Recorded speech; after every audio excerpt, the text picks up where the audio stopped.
One. Knicks on fire tonight. MSG is the place to be.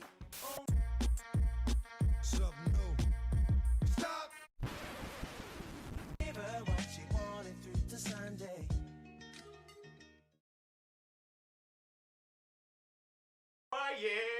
Balayé, astiqué, casa toujours purple. Oh, qu'est-ce qui se passe? Mais attention, oh là là.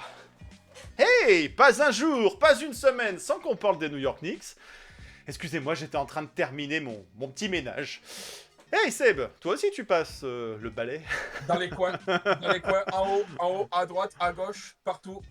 Faut nettoyer, on a fait du sale à Philadelphie, faut nettoyer maintenant, voilà. Bon, comment ça va en ce début de semaine?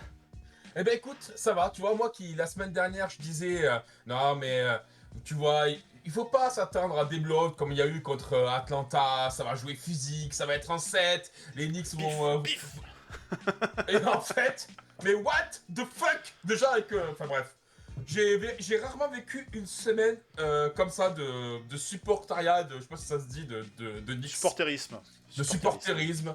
Voilà. C'était incroyable. Enfin, je veux dire, La folie nous gagne et il y a de quoi. Un sweep, c'est pas si souvent que ça s'est produit dans l'histoire des Knicks. On va avoir l'occasion d'en parler. Il s'est passé pas mal de choses sur ces 4 petits matchs. 4 petits matchs, on pourrait dire c'est une semaine de régulière. Eh ben non, c'était une semaine de playoff. Et comme vous le savez, il y a toujours beaucoup de choses à se dire. Donc on perd pas de temps, on lance le petit jingle, on ramasse les serpillières, les balais et tout ça. Et on regarde ce qui s'est passé la semaine dernière.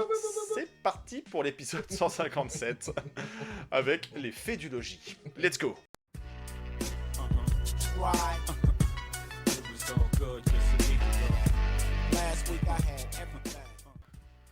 Une émission sponsorisée par Monsieur Propre. Au passage, qu'on remercie de soutenir la chaîne. Bon bah voilà, c'était le second tour des playoffs pour les New York Knicks. Philadelphie avait eu du mal à se défaire, mais à passer quand même l'ogre vert des Boston Celtics. Un match 7 qui les avait peut-être un petit peu fatigués, faut croire. En tout cas, c'est ce qu'on a entendu dire à l'issue du match 1 qui s'est joué au Madison Square Garden lundi dernier. Lundi dernier, c'était pas le moment du 4 mai? Bien sûr, May the Force be with you. Faut croire que les Knicks, ils avaient la force, ils avaient la patate sur cette série. Ça a été vite, ça a été expéditif. Un sweep, 4-0, net, sans bavure, pas de contestation. Ils sortaient d'une raclée contre les Hawks, et là, rebelote. Ouais, une raclée historique, plus 61, voilà. Et là, pour finir la série, ça s'est passé hier soir, dans la nuit de dimanche à lundi, là. Et on en a remis une deuxième, voilà. On aime mettre des blowouts. L'attaque se porte plutôt bien du côté des Knicks sur ces playoffs. Ça y est, en fait, c'est les Knicks qu'on voulait voir depuis le début de la saison. On les voit maintenant, ils jouent leur meilleur basket au meilleur moment. C'est ça, en fait, les Knicks de cette année. Disons que depuis 7 matchs, c'est impressionnant, quoi. Ouais, 7 matchs consécutifs gagnés, quoi. Ouais, record de franchise, on était à 6. Et 7 matchs consécutifs, c'est un record. Et de retourner 2 fois en finale de conférence, ça n'était plus arrivé depuis les années fin 90, quoi. Donc, donc voilà. Alors, des sweeps, il y en a eu dans l'histoire des Knicks. Les derniers, c'est au début des années 2000. 99. Il y avait eu un 99 à 4-0 par Atlanta et un 3-0, puisqu'à l'époque ça se jouait au meilleur des 5 matchs sur les playoffs qu'on suivit, sur les playoffs 2000-2001. Ou 99-2000, je sais plus. 99-2000, ouais, c'est ça. Face aux Raptors. Donc voilà, ça arrive tous les quarts de siècle. Donc profitons-en. Les Hawks en 99, et puis derrière, on sait comment tout ça s'était terminé. Une qualification en finale. C'est tout ce qu'on souhaite, avec peut-être un meilleur dénouement. Mais bon, on n'y est pas encore. Chaque chose en son temps. Déjà, les Knicks retournent en finale de conférence. Un back-to-back de finale de conférence. Eh ben, Mike Brown, peut-être que tu sauves ton poste. Tu feras en tout cas aussi bien, au moins, que ton prédécesseur. Ouais, parce que ce sweep, mine de rien, c'est une qualification avec un Q majuscule. Un gros Q de qualification. Et c'est pas un Q de la chance. Non. Non. L'année dernière, on nous a dit, Détroit, ouais, mais l'arbitrage, nanana... Boston, ouais, mais Tatum, si c'était pas blessé. Bon, là, qu'est-ce qu'on va dire? Si, On va était te plus dire fort on va te dire que Embiid, mais bon, après, malheureusement, je crois que c'est son état physique qui est Et comme ça, Embiid, désormais. c'est sa carrière. C'est sa carrière. Il a jamais passé un second tour de Ah, c'est playoff. incroyable, quoi. Il avait été sweepé qu'une seule fois. C'est la deuxième fois. D'accord, bah écoute, voilà, jamais 203. L'année prochaine. Mais en tout cas, ouais, on prévoyait pas ce dénouement. On était confiant dans les capacités des New-Yorkais de se qualifier. L'avantage du terrain, l'expérience, le jeu qui aussi s'est amélioré au fur et à mesure de la série du Ah, mais premier tour. la Il y a eu un défense, déclic avec la- le match 4, hein, ça la c'est défense, indéniable. la défense a step up de malade. Enfin, je veux dire, ça joue vachement bien en défense, quoi. Même maintenant, même si tu cibles, si tu vas cibler Brunson, ils vont arriver à trouver une parade pour te mettre un Mikal ou un Hart à la place. Enfin, il y a, c'est ça. Et puis Kat aussi qui a élevé son niveau de jeu. Enfin, Kat joue remarquablement bien. Non, Il nous fait, j'ai dû le tweeter, je crois. Il nous fait un peu un Jokic de l'Est, en fait, 4. En ce moment, il est en mode distributeur, rebondeur, scoreur Bah, s'il a besoin. Tu l'as cette image hier en sortie de mi-temps où première action d'Enix, justement, il trouve Mikal qui coupe au Qui est à la cercle coupe. et il fait la passe et t'as Nick Nurse qui fait. Ça fait 10 secondes et déjà le mec il fait je peux plus rien faire moi, qu'est-ce que tu Mais veux c'était ça. C'était Bon, ça. une en petite pensée tout de même à Nick Nurse qui avait perdu son frère dans Ouais. le début de cette série. Le pauvre, c'est une semaine compliquée de plein de façons. Il a été pro jusqu'au bout et voilà, il aurait pu se faire porter pâle pour la situation. Mais voilà, les Sixers n'avaient pas les armes, n'avaient pas les solutions sur cette série. Joel Embiid a loupé un match. Voilà, on pouvait s'attendre à avoir des petites faiblesses de physique en termes d'endurance, parce que Embiid, il n'a pas joué plus de 6 matchs depuis... alors, des playoffs qui durent, on risquait de l'avoir à l'usure. Ça a été, voilà, ça a été le cas. Il a manqué le match numéro 2. Sur le match. Peut-être sur le meilleur match d'hier. des Sixers. Ouais, non, c'est vrai. Et hier, sur le match, en fait, tu sentais qu'il payait le match 4 où il a joué beaucoup. Et en fait, hier, il était sur les rotules, quoi. Il n'y arrivait plus. Mais ouais, je suis d'accord avec toi. Le match 2 a été, bah, de toute façon, même au point de vue de l'écart du score, a été celui le plus compliqué. Et il voulait absolument arracher ce match à la maison. Et l'équipe a eu vraiment une force de caractère et a su résister aux coups de boutoir des Sixers, notamment de cette traction arrière très athlétique, ça on l'avait souligné. Hein. C'est elle qui me faisait peur. C'est elle Ouais. qui me faisait peur sur cette série. Au final, elle m'a fait peur, surtout sur le match 2.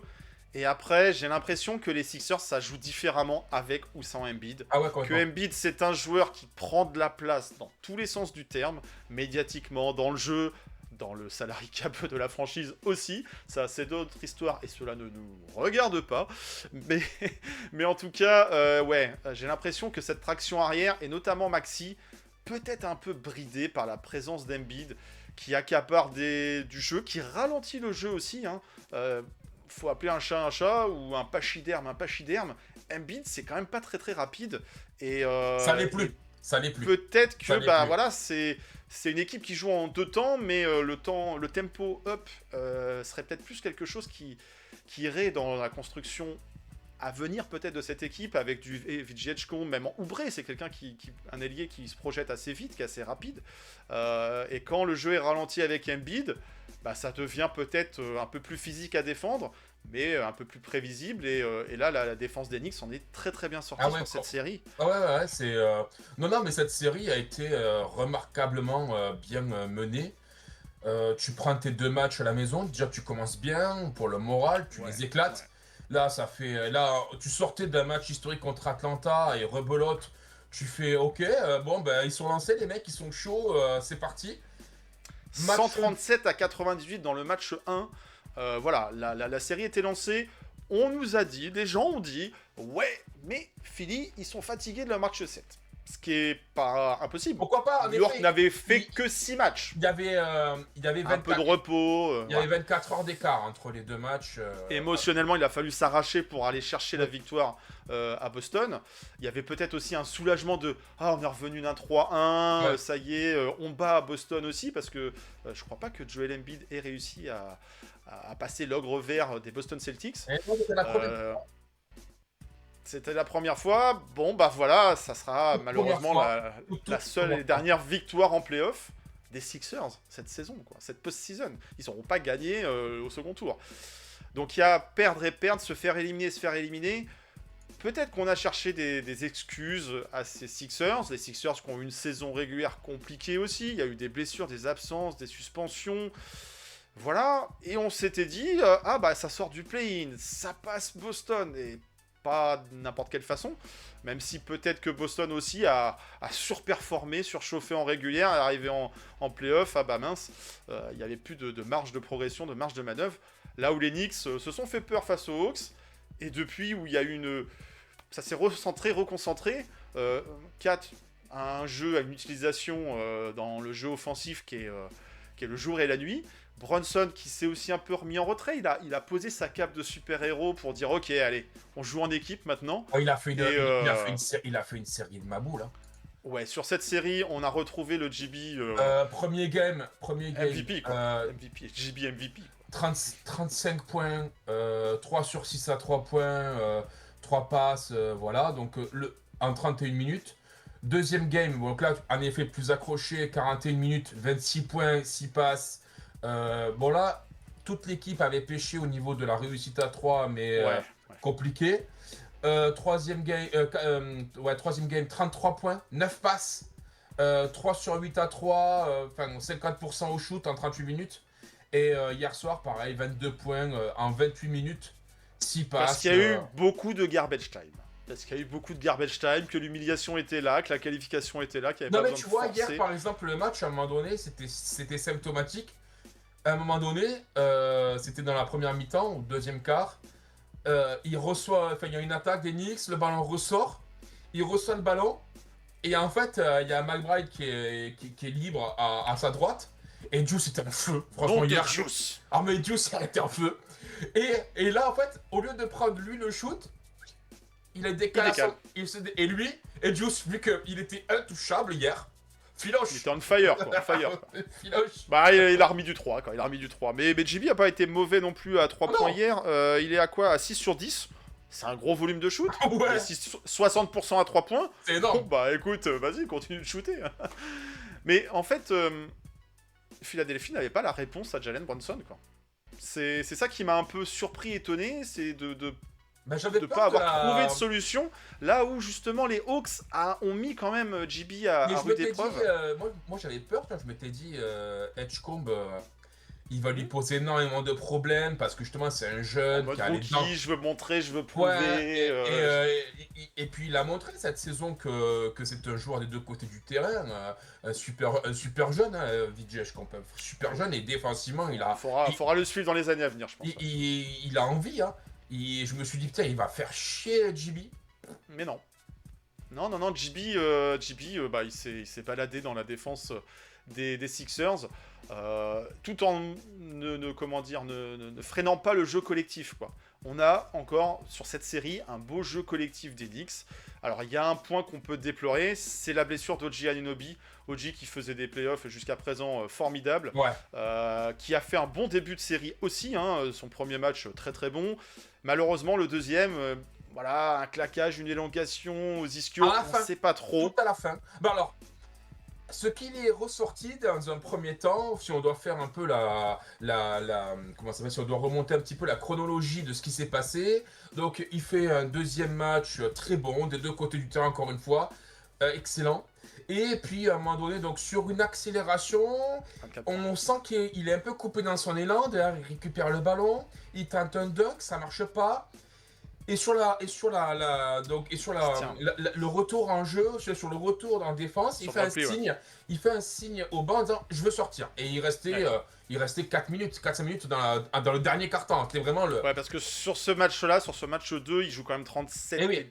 minutes et demie, ce qui est Donc, un gros temps de jeu, sur il un sort. match qui était accroché, c'est le match le plus accroché de la série. Et il sort, et il part ensuite au vestiaire, et les insiders raconteront que après, quand eux, ils ont accès au vestiaire, OJ Anunoby n'était plus là.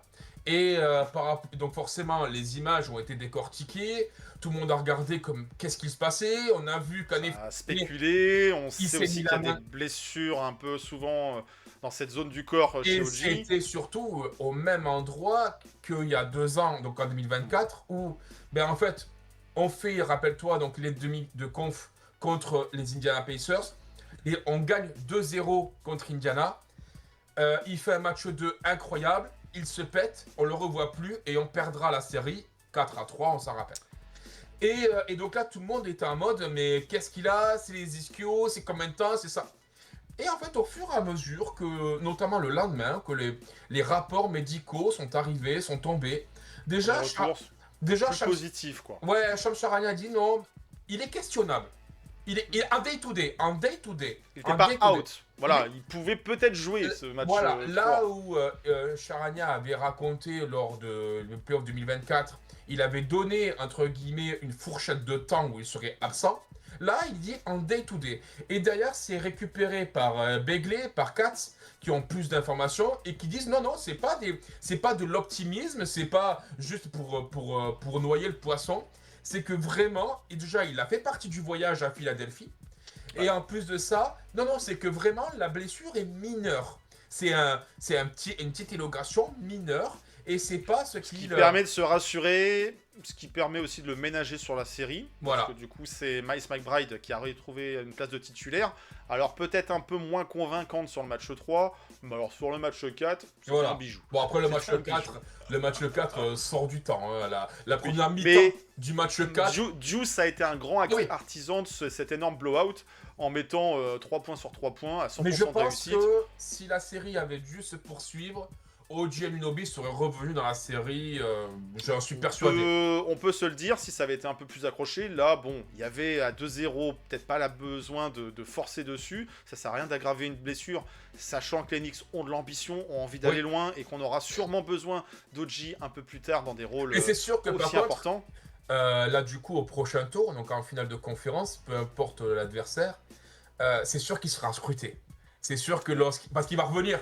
Vu que tout le monde dit Oui, c'est est-ce que c'est mineur, juste c'est machin. une petite alarme et puis que ça risque de casser plus tard? Méfiance en C'est tout ça, cas. et que ça sera voilà, scruté. Après, faisons confiance aux médecins du club. Moi-même, je ne suis pas docteur. Je sais à peine soigner un rhume. Donc, si en effet, il a dû passer un tas d'examens, un tas de trucs, un tas de machins, si en effet, des examens, il en est ressorti que c'était vraiment une blessure mineure de chez mineur, que les tissus n'ont pas été tant impactés que ça et que machin. Voilà, là maintenant, avec presque une semaine de repos, j'ai envie de En dire, plus, c'est ouais. l'idéal. C'est. Et on va croiser les doigts, on va prier, on va faire tout ce que vous voulez par rapport au rôle aussi hyper important d'OG sur ces playoffs. On pouvait, on l'a désigné meilleur joueur du premier tour. Il a eu de la consistance des deux côtés du terrain, un haut niveau de scoring. Ouais. Certains parlent de Kawhi Leonard 2.0. Pourquoi pas? Ils ont joué ensemble. D'autres vont parler de Scottie Pippen. Pourquoi pas? Voilà, on est dans le profil d'ailier two-way, hein, capable de jouer des deux côtés du terrain. Pas le mono. Mais en tout cas, il nous faisait quand même des playoffs de haut niveau. Donc c'est dire si on aura besoin Ouais, il était monstrueux. de son retour. Ouais. Parce qu'il y aura des joueurs à défendre, peu importe l'adversité qui se présentera.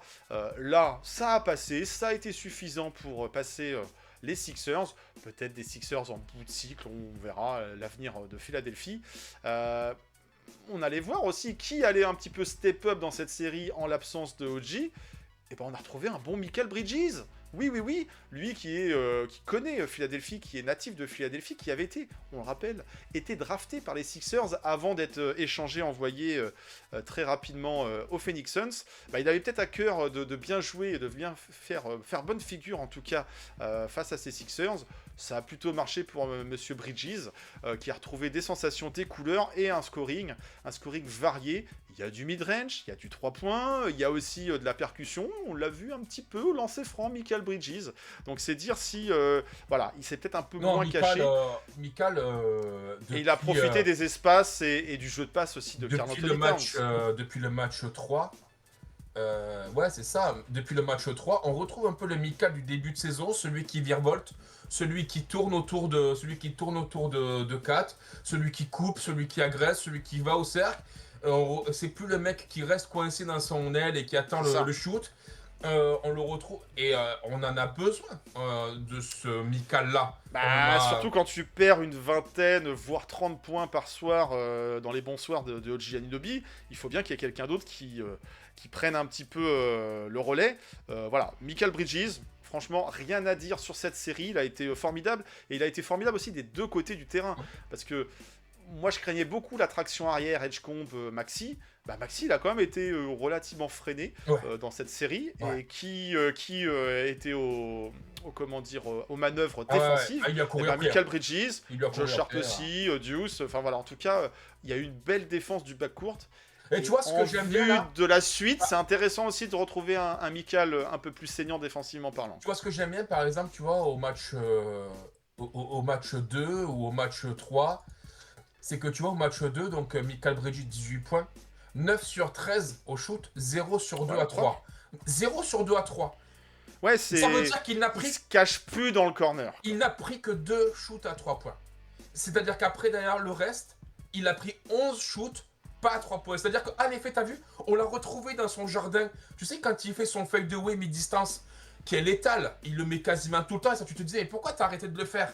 Et t'as vu, là, maintenant, il le refait. Il le reprend. Il le refait, et en effet, et c'est money in the bank quand il le fait. Il y a un haut pourcentage de réussite, donc voilà, ça permet, sur une équipe comme les Sixers, qui défensivement, ils étaient quand même assez faibles. Hein, on les bat pas aussi largement dans la série sur les matchs. Il n'y a pas de rotation. Ouais. Tu prends le match... Défensivement, ça prend l'eau quand même de pas mal de parties. Tu prends le match 3. Regarde, tu prends le match 3, par exemple. Le match 3, tu as Quentin Grimes avec 22 minutes. Mais ça, c'était prévu. C'est le gros truc. Dominique Barlow, il a essayé de relancer Barlow à ce match-là. Qui n'a pas été mauvais sur son passage. Il a gêné Brunson. Mais après, Brunson est une classe au-dessus. Mais après, ok. Après, là, tu regardes, tu as une rotation à 11 ou 12. Mais Trent Watford, 2 minutes. Jabari Walker, 2 minutes. Dalen Terry, 2 minutes.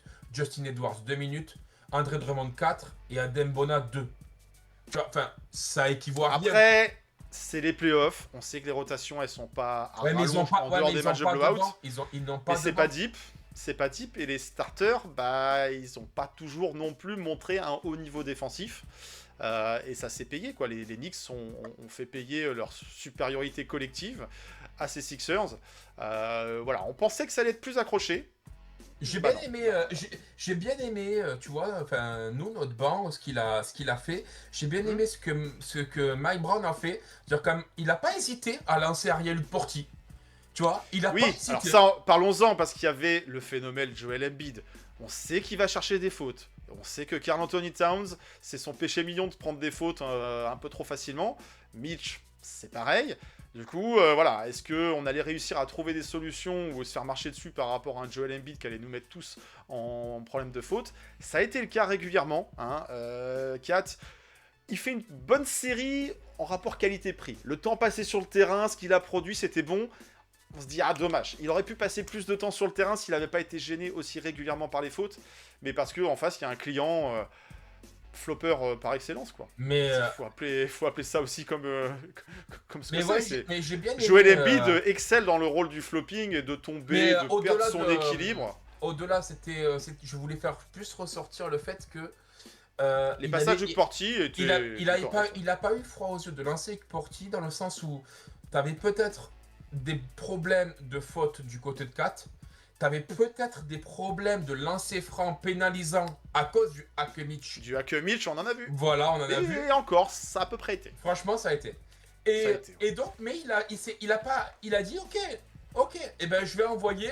Ils feront pas de faute parce que, mine de rien, il aimait les lancers francs, Hugues Porti. Donc, Et ben il a trouvé une parade, il s'est dit ok ben je vais envoyer mon babar, mon troisième babar là sur Embiid, il va le gêner, il va prendre des fautes, c'est pas grave, je m'en fous.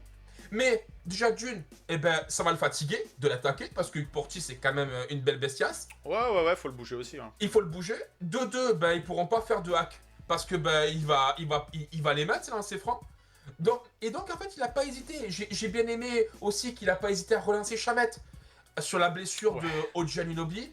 Et ben qui revoilà. Chamette qui était en galère sur la première série Et ben et qui s'est retrouvé. Alors après, pareil, Chamette, un ancien de Philadelphie, tu vois. Chamette retrouve les parquets, game 3, 26 minutes, 15 points. Alors qu'il était en galère contre Atlanta, et pourtant c'était un homme important dans la rotation de Mike Brown. Ouais, sur cette saison régulière, c'était quasi le 6e homme. Avec, Voilà, en tout cas, il avait savait, la régularité. On avait dit, avant Chamette, Robinson. Voilà, avant ces playoffs, on avait dit il y a 3 spots, lock, Même en sortie de banc. si Clarkson Et ben ouais. a regrillé la priorité de Chamette à un moment Et donné. ben il a pas hésité. Là aussi, c'est là où ça a été bon. C'est qu'il a pas. Franchement, Mike Brown, pour l'instant, comme tout le reste de l'équipe, à partir Sur ces playoffs, on peut rien dire. Ouais. Pour l'instant, on peut rien dire sur ces playoffs. Quoi. Non. Éventuellement, les matchs qu'on perd face à Atlanta dans le clutch, où c'est pas bien géré. Mais après, voilà. Il a su, comme tout le reste de l'équipe, trouver des solutions. Et je mets complètement à crédit cette série de 7 victoires et ce sweep. Bien sûr. Mike Brown était attendu en playoff. Il remplace. On l'a répété, il sera jugé sur la qualité de ses playoffs. Pour l'instant, l'instant, l'objectif est rempli, se qualifier une nouvelle fois en finale de conférence. Après, l'objectif, Après, il est même le cran d'après, d'aller en finale NBA. Si tu te fais sweep en finale de conf, comme un peu comme là, bon, ça fera mauvais genre.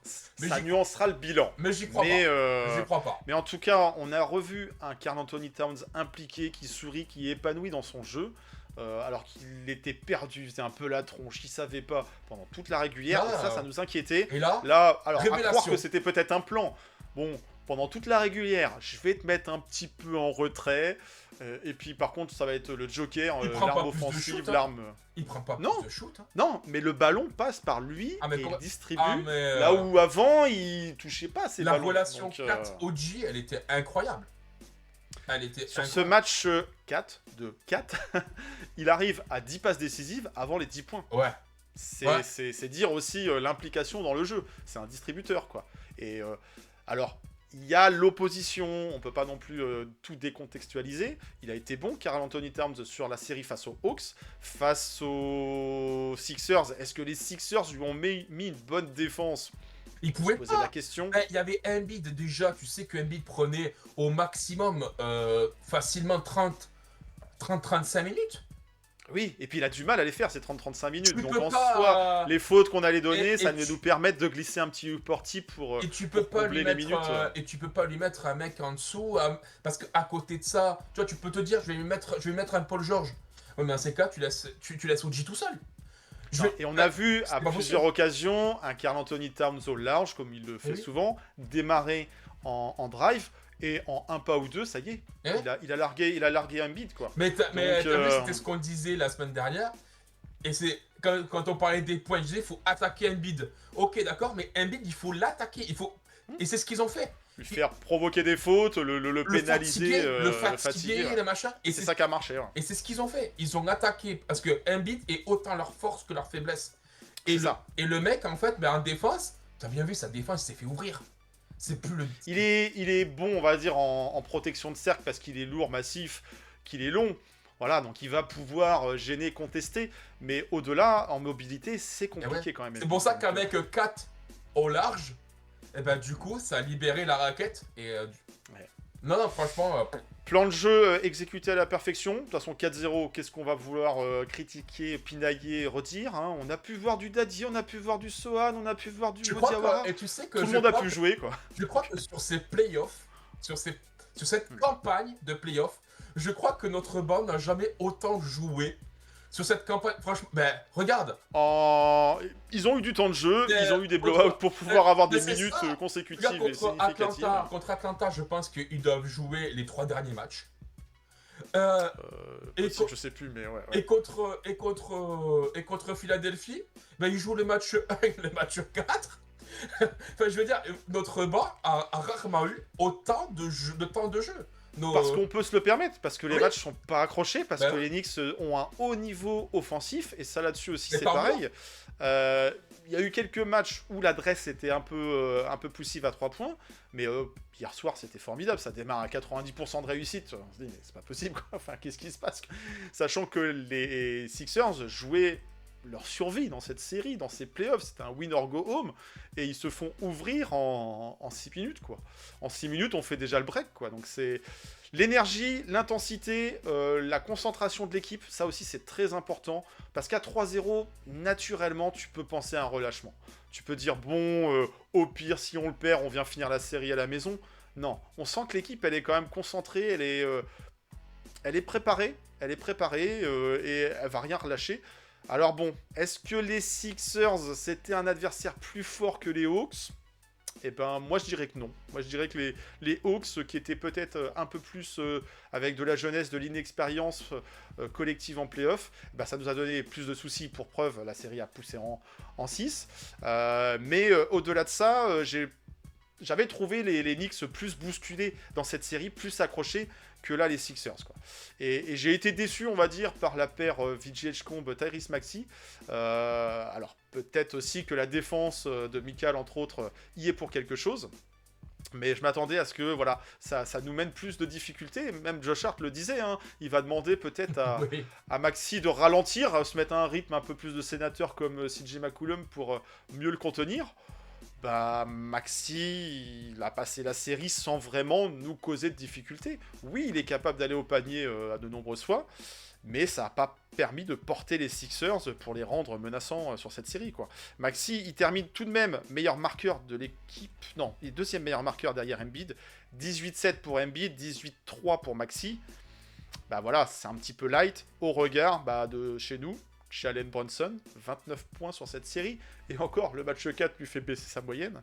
Suivi d'un OG qui était quand même bien parti. 21 points, il termine deuxième meilleur marqueur. Ah, Michael Bridges, troisième meilleur marqueur à 17-5. ouais. C'est nettement mieux que la première série, ça on est d'accord. Et c'est pareil, à lui. 42, Anthony Town, le- que 15,5. Et c'est pareil, le dernier match lui nique sa moyenne, hein, parce qu'il finit à Oui. 12 points.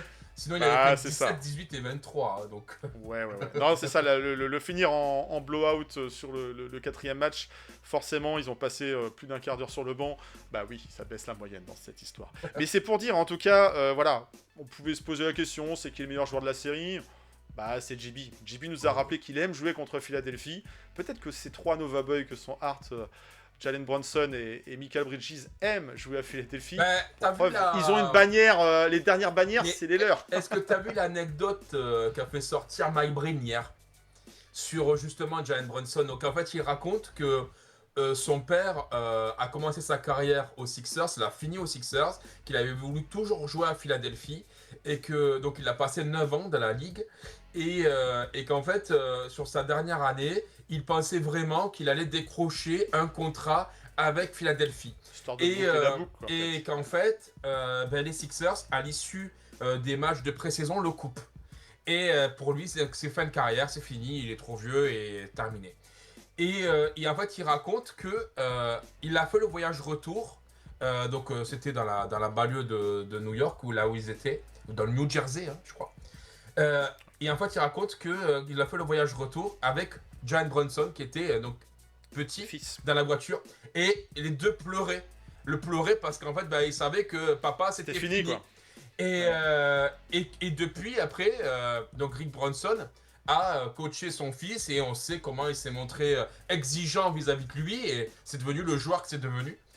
Et donc, c'est bien que McBreen disait, et aujourd'hui, en fait, Ils prennent leur revanche sur les je- Sixers une fois de plus, on va dire. un petit Il peu. y a un petit peu de ça dans l'histoire. Effectivement, tu dis c'est un joueur qui avait été drafté par. Non, parce qu'il n'a pas été drafté, Non, mais Monsieur Bronson. Non, mais c'était l'anecdote que disait McBreen, quoi. Ok. Parce qu'effectivement, il a commencé sa carrière à Portland avant d'intégrer les Knicks pour 2 saisons et quelques. Petit passage à Boston, Il Chicago, disait, tu vois, Toronto, les Clippers. Un journeyman, quoi. Pour te citer Mike Breen, il disait donc le père de Jalen Brunson, Rick Brunson, est entraîneur adjoint des Knicks. Il a joué à NBA pendant 9 ans dans 8 équipes différentes. Il a toujours voulu jouer pour les Sixers. La première fois qu'il a été libéré, c'était par les Sixers. Et la dernière fois qu'il a été libéré, il savait que sa carrière était finie, c'était par les Sixers. C'était un match de pré-saison Knicks-Sixers. Rick Brunson avait vraiment bien joué, il pensait qu'il allait intégrer l'équipe, qu'il allait enfin jouer pour les Sixers. Et après le match, on lui dit non, tu es libéré. Et ce fut tout. Et ils étaient à New York, donc voilà. Et Jalen l'accompagnait en tant que petit garçon, il avait 10 ans. Ils ont conduit jusqu'à New York depuis Philadelphie. Ils se pleuraient tous les deux dans la voiture, parce que c'était la fin de carrière de Rick Brunson. Et quand sa carrière s'est terminée, il a commencé à travailler avec son fils et l'a poussé dur jusqu'à ce qu'il réussisse. Et on sait que la réussite est au rendez-vous. Il y a de nombreuses images qui ont circulé déjà où on voit Papa Bronson qui entraîne Fiston Bronson. Et d'ailleurs, c'est marrant parce que... J'avais écrit sa petite biographie sur le... N'hésitez pas, sur la page web. Et d'ailleurs, Papa Bronson, on se rappelle de la petite prise de bec lors de la série face aux Hawks. Oui. Et depuis, on n'arrête pas de gagner. 7-0. Écoute ton père. Alors, on ne sait pas réellement ce qui a été dit, on n'a pas pu décortiquer... Tu parles pas comme ça, ton père. Voilà, mais il y avait une petite prise de bec, c'était un petit peu curieux et marrant à la fois de voir cet accrochage. Bon, voilà. Qui est-ce qui paye les factures de qui aujourd'hui Moi, c'était le doigt vindicatif du daron. Tu parles pas comme ça. Ton père. Moi, j'ai joué en NBA avant toi, moi. Écoute-moi bien, je sais de quoi je parle.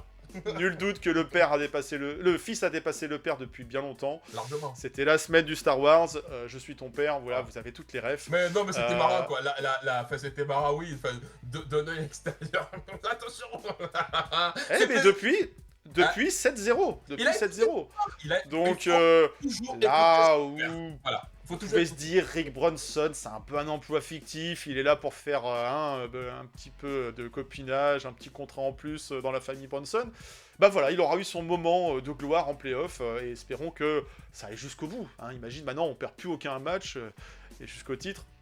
Le papa Brunson, il pourra célébrer. Ceci dit, je dis à la dernière émission, j'ai dit non mais il y aura pas de sweep, machin, tout ça. Bon, là je me risquerai plus trop. On est plus sûr de rien maintenant. Phoenix nous impressionne. On pensait pas à un sweep. Moi-même, je voyais plutôt un 4-2 en pensant que Philadelphie allait accrocher des matchs. Moi, j'étais vraiment sur un 4-3. Moi, je me suis dit, Et ça fait quand même deux séries là qu'on termine à l'extérieur. Donc c'est aussi vrai. La capacité, la force de l'équipe. Alors bon, vous allez me dire extérieur, ouais, mais il y avait plein de fans d'Enix. C'était incroyable. On le sait. Et même Joel Embiid avait appelé, ne revendez pas vos places, c'est honteux, si vous avez besoin d'argent, je vais vous dépanner. Et t'as pas vu Mikal, ce qu'il a dit? Que quand ils lui ont dit, vous avez entendu, les gens sont été au Game 3. Et il a dit, j'ai beaucoup d'argent ou j'ai dépensé beaucoup, un truc comme ça, tu sais. En relation avec ce qu'avait dit Joel Embiid. Ah oui, d'accord, pour faire venir. Oui. Non, mais voilà, Philadelphie, New York, c'était très très proche. On avait fait le déplacement il y a 2 saisons de ça pour le voyage associatif. Oui, les Knicks fans se déplacent, ils remplissent la salle, ils font des chants de MVP quand JB est au lancer franc. On a entendu du Knicks in 4 dans le match 3. Mais voilà, c'était malaisant pour les fans des... Sur les lancers francs de Embiid, des Sixers. Il s'est fait siffler. Sur le lancer franc, t'avais derrière lui, derrière le panneau, les affiches du dunk. Les affiches du dunk. Non mais c'était lunaire. Au tout début du match. Et voici vos Sixers. Bouh. Ouais, ça la fout mal quand même. Ça la fout mal. Alors je veux bien que l'équipe soit peut-être pas à fond derrière ces Sixers là parce que la saison a été compliquée et tout. Mais tu joues en playoff. Ça la fout mal en playoff quand même de pas arriver. Les Celtics. Ouais. Bon, après, c'est sûr que le match 4, ça sentait un petit peu le sapin déjà avant. C'était mené 3-0. Tu peux dire que là, il y a des places qui se libèrent. Bon, bah, les Knicks fans, ils ont fait le déplacement, pas de problème. Mais sur le match 3, premier match à la maison, c'est quand même une équipe. Il y a une rivalité, puisque c'est quand même 2 villes de sport aussi. Ouais. Peut-être un peu plus dans le foot US qu'au basket, même si juste avant cette série, les Sixers menaient 5-4. On a équilibré le bilan, très bien. On a en tout cas beaucoup entendu parler des Knicks fans qui ont fait le déplacement. C'était formidable à voir. Et oui, bah, les Knicks fans accompagnent l'équipe un peu partout. On en est aussi une des preuves vivantes vis-à-vis du supporting sans limite que l'on peut avoir pour les Knicks. À voir sur les séries suivantes si ça va se poursuivre. Plus compliqué peut-être que ce soit à Cleveland ou à Détroit d'avoir autant de présence des Knicks fans, mais il y en avait l'année dernière au premier tour face à Détroit, donc C'est on Détroit, verra, on suivra ça. Ça serait Détroit le plus proche, je pense. C'est à peu près pareil, hein. On est sur le nord, Middle East, on va dire, du côté du lac Michigan, c'est assez proche Détroit et Cleveland.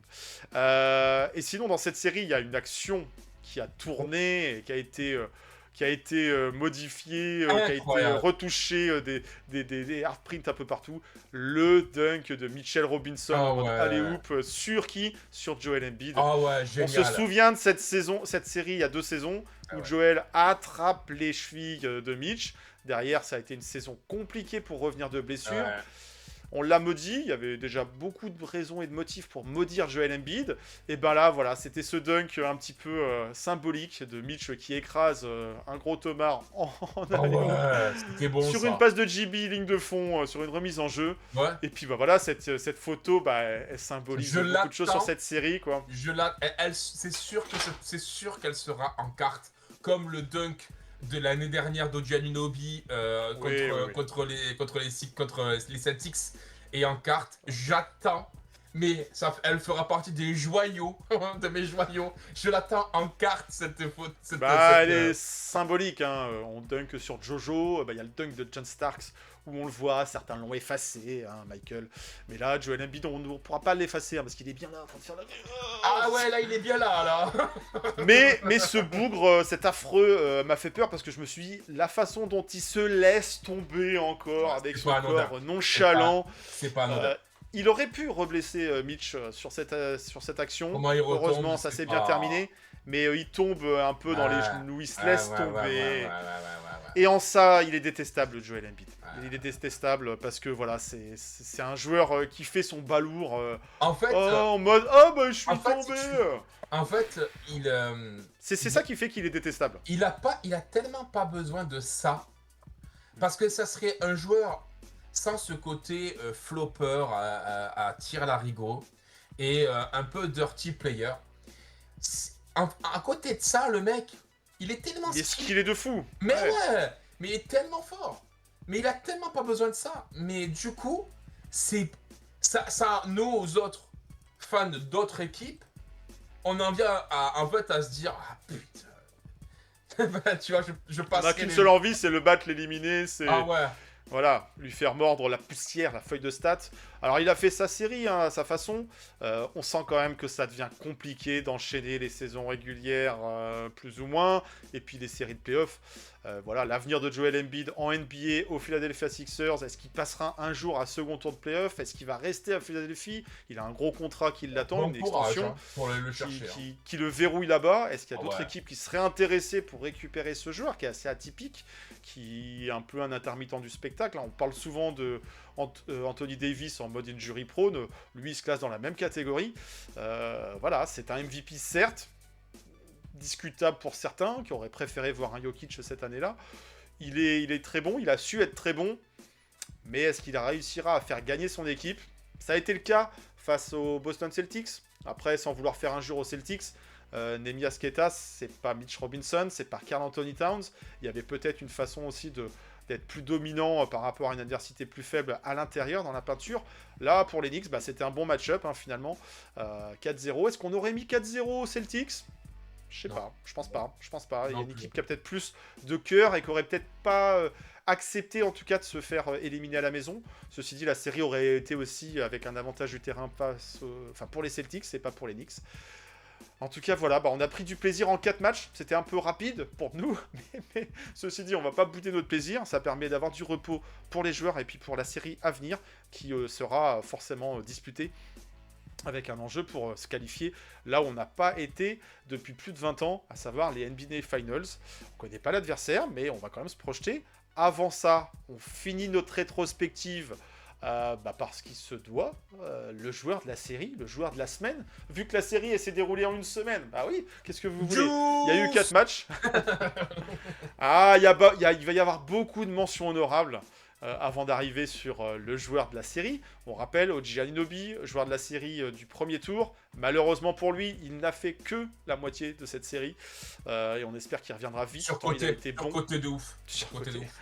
Alors j'espère qu'on portera pas l'œil, la guigne, ce que vous voulez en désignant le joueur de la série de ce second tour. On espère que ça n'impactera pas. Kevin McCullar. Mais en tout cas, dans les mentions honorables, effectivement, Deuce pour son match 4. Formidable, la réussite qui a aidé à creuser l'écart très vite dans la rencontre. Ça, là-dessus, rien à dire. Petite mention à Hugues Porty, qu'on a appelé un petit peu en mode au secours, nos intérieurs ont des fautes. Pompier de service, qui a rempli le rôle qu'il devait faire. Voilà. Qui a pu secourir Kat quand il y avait des fautes et quand Mitch aussi avait des fautes. Parce que oui, Mac Brown a fait jouer les deux par moment. Donc voilà, on s'exposait un petit peu plus. Mais globalement, on a su gérer ce casse-tête que pouvaient être les fautes. Et Hugues Porty en était une des solutions. Donc bravo à lui, petite mention honorable. Karl Anthony Towns, une grosse mention honorable. Lui qui maintenant est un distributeur, quasiment le meilleur passeur de cette équipe d'Enix en play-off pour l'instant. On pouvait en douter, mais sur ce second tour, en tout cas, il s'est montré à son aise à la passe. Et il termine meilleur passeur devant Jalen Brunson avec 7,5 passes décisives par soir. Moins de rebonds. Bah oui, forcément, Joel Embiid, ça prend de la place dans la raquette. Le meilleur rebondeur, c'est qui? Josh Hart. 8,8 rebonds devant Karl Anthony Towns. Bah oui, Josh Hart, c'est le cœur de cette équipe. Hein, c'est l'energizer. 10 points, 8 rebonds, voilà, c'est quand même une belle série aussi qu'il nous livre en 4 matchs. Et même de l'adresse à 3 points par moment. Donc lui aussi a été... Petite frayeur, je crois que c'est sur le game 3. Ou là, le game 2, c'est sur le game 2 entre la blessure de OG et lui qui se tient le doigt à un moment donné tout. Mais ceci dit, il a tenu son rang. C'est un soldat. Heureusement qu'il y a ce sweep là qui va permettre à tout le monde de se reposer, de passer entre les mains mains petits bobos des kinés, des machins, ça va faire du bien à tout le monde. Du bien au moral et au physique, mais en tout cas, voilà, mention honorable à lui aussi. Une très grosse mention honorable à Mikal Bridges. Oui. Ah non, il faut le souligner. On l'a assez crépi pendant la saison. Et moi-même, il m'a déçu par moment. Et clairement, sur la régulière, sur le premier tour, un match à 0 points, c'était pas digne du joueur qu'il est censé être.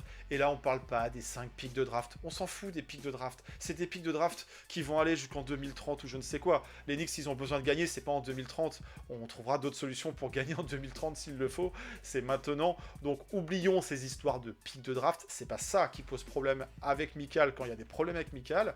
C'est effectivement le statut qu'il a, qu'il doit avoir.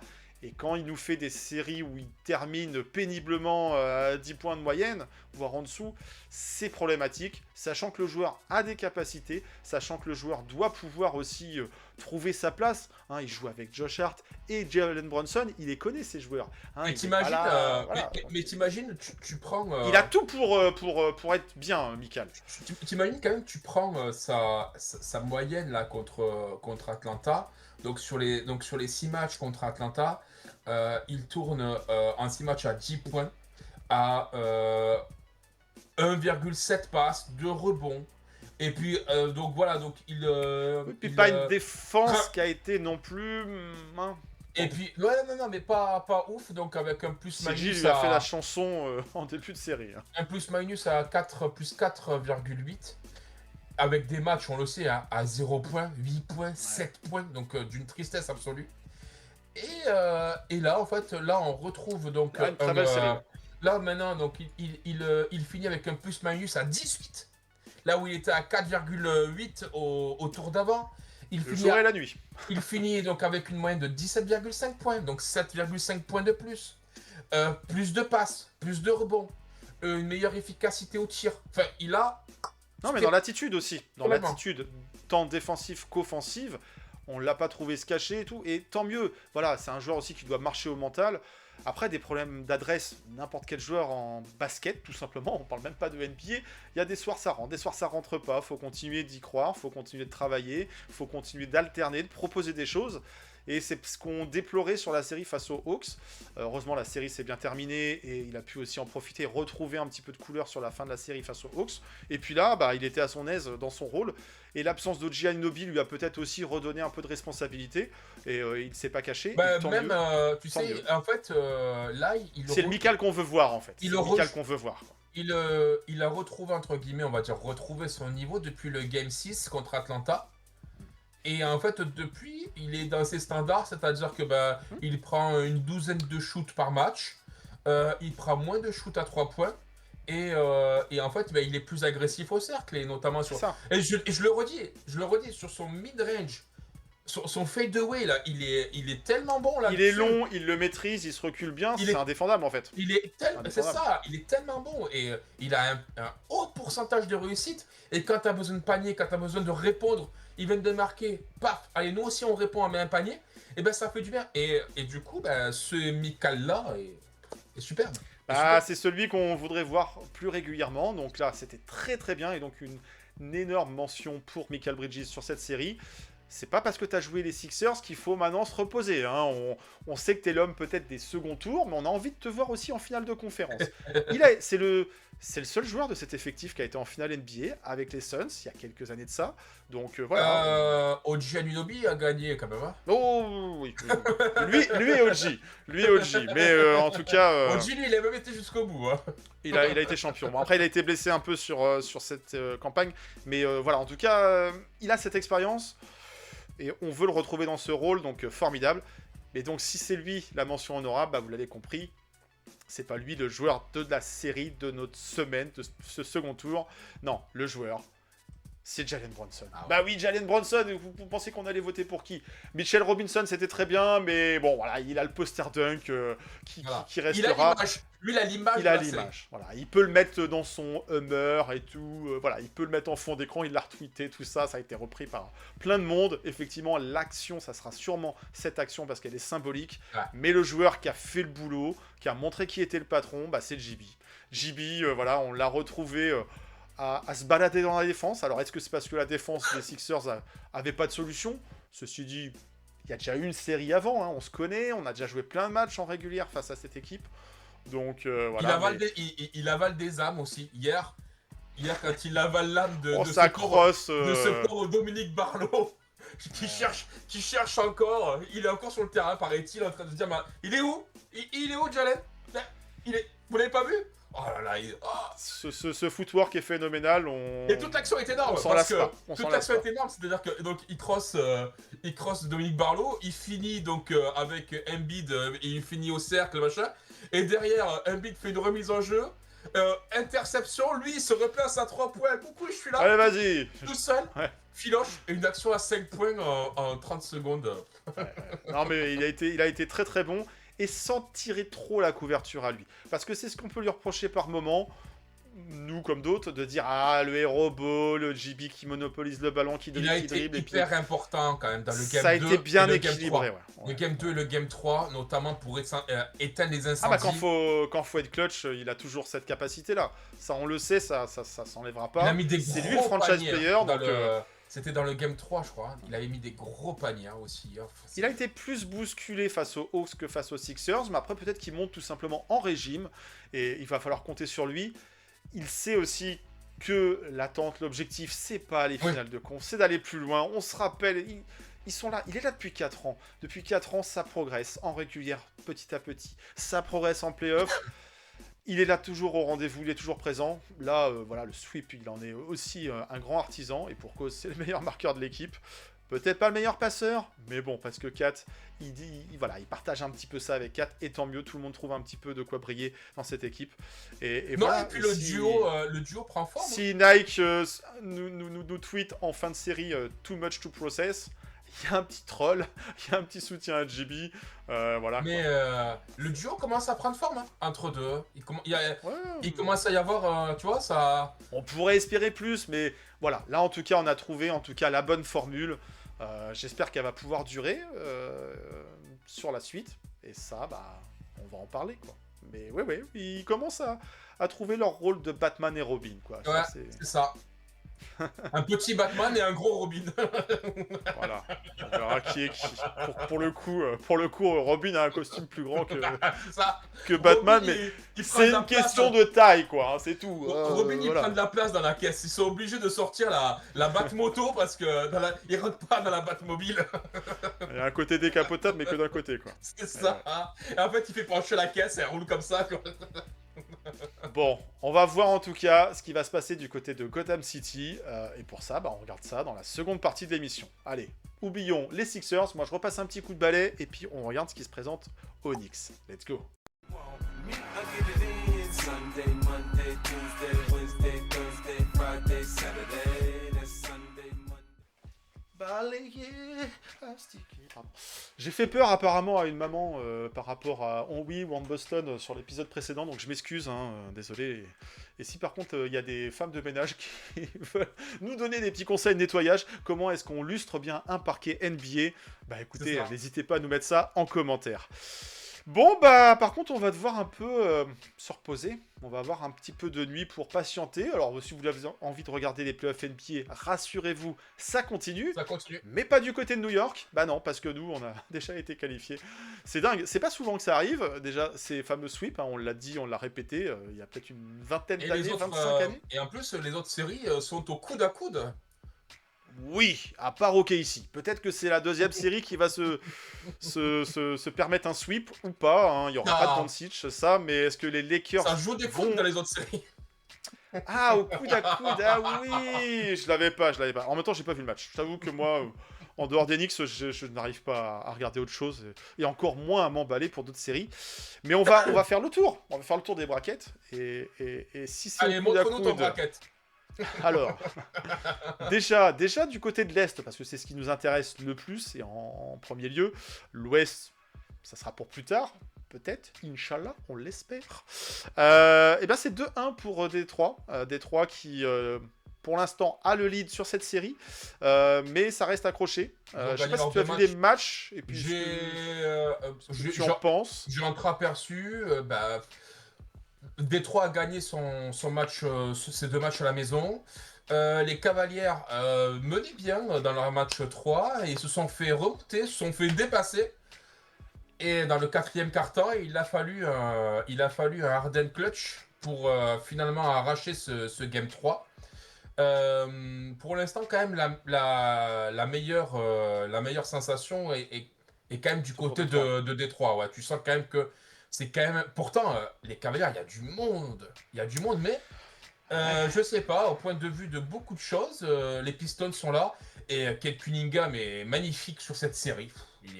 Autant ils ont eu du mal sur la série face au Magic. Alors il y avait peut-être le côté, le repos, nanana. Ils se sont fait surprendre par le Magic. Ils se sont fait bousculer, ils se sont remontés, ils sont revenus de loin.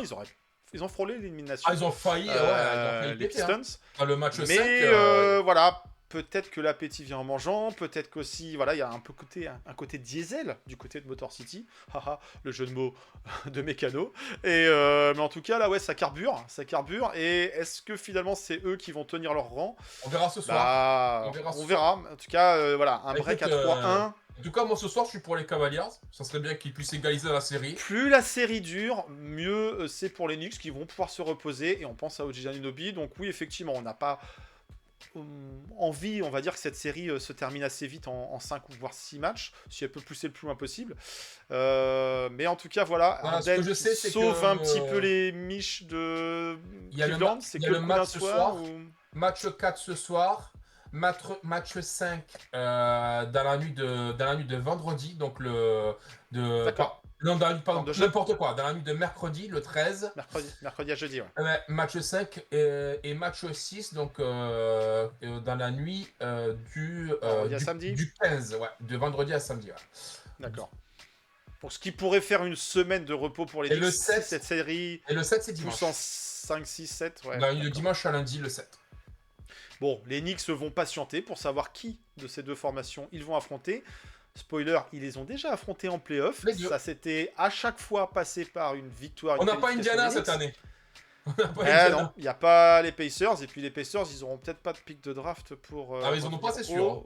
Ça, on va en parler aussi dans quelques instants. Mais en tout cas, voilà, oui, les Knicks connaissent ses adversaires. C'est 2 salles, 2 ambiances. C'est 2 tons aussi en saison régulière. Un bilan plutôt équilibré face aux Cleveland Cavaliers. Un bilan plutôt négatif, carrément négatif, face aux Detroit Pistons. Alors, on le dit, on le répète, et il faut toujours le répéter, la régulière, c'est important, ça compte, mais une fois qu'on arrive en playoff, le jeu, il change, et c'est tout à fait la même histoire. Il y avait 2-2 en régulière. Face aux Cavs. Face à Detroit Pistons, Detroit contre Cleveland, ça avait été 2-2. Victoire d'abord de Cleveland, victoire des Pistons et victoire de Cleveland. Donc, à chaque fois, les deux avaient gagné chez les uns et chez les autres. C'est-à-dire que Cleveland avait réussi à gagner à Détroit et Détroit avait réussi à gagner à Cleveland. Et là, pour l'instant, donc, on est à 2-1. Donc, pour l'instant, les logiques des parquets sont respectées. Après, on en parlait hors antenne. Là, ça serait extraordinaire. Moi, je trouverais ça génial que les Knicks fassent tous le déplacement pour aller voir, les 2 prochains matchs, assister aux 2 prochains matchs en mode ils ont moyen d'avoir des tickets pour rentrer n'importe où, ils ont un peu de temps à tuer, donc effectivement, histoire de repérer les adversaires, chambrer un petit peu, troller, mettre la pression, en disant nous on a fini, on s'attend, tu vois, on est là, nous on a fini, hein. On a 4-0, on vous regarde. Jalen Duren, c'était plus fort en régulière. On vous regarde les mecs. Mobley, pas ouf. Ah ouais. Harden, Harden, ça serait incroyable.